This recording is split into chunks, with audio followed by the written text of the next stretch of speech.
Hi everyone, welcome back.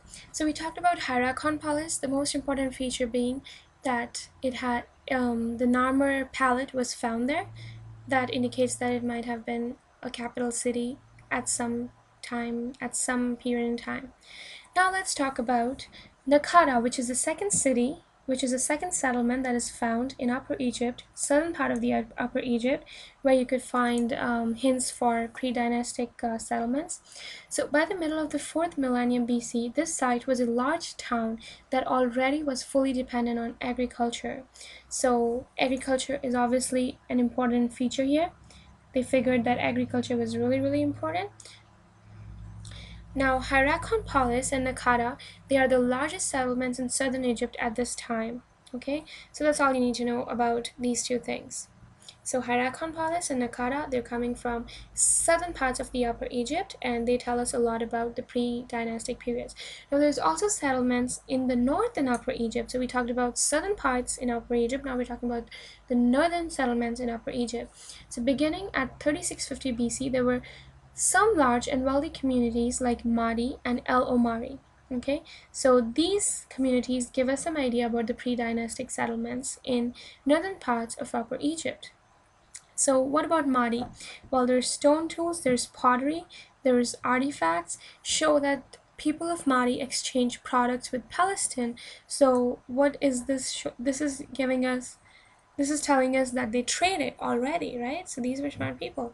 So they were trading with Palestine or Palestine.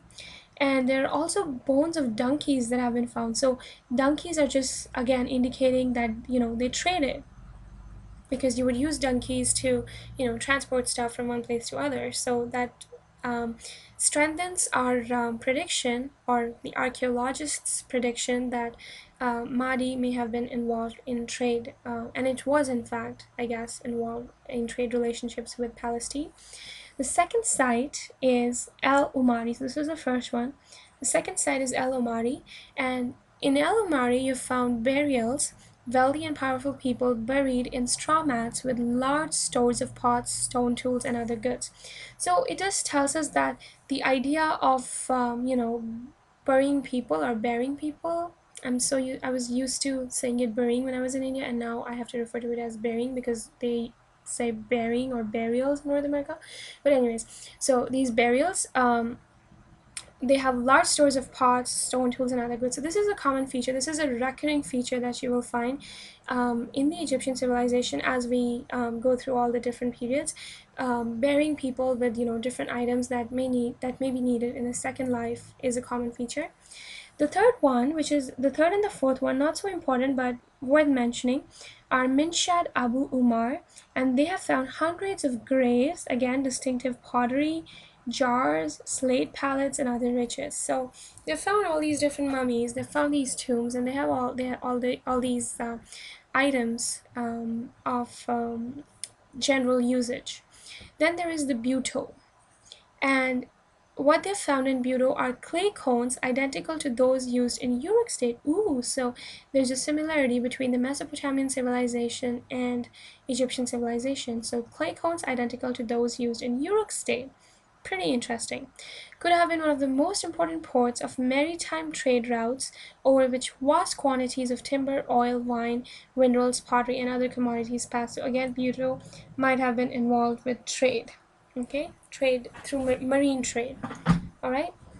So again, let's just do a quick recap then. Just go to this one. So we talked about in the Upper Egypt, we talked about Hierakonpolis and Nakada. Hierakonpolis is famous for the Narmer palette. Okay, and then in the lower parts of Upper Egypt, we talked about El Omar. We talked about El Omari. We talked about Buto. We talked about Mahdi and Minshat Abu Umar. Mahdi and Minshat Abu Umar. All right. So this is an important one.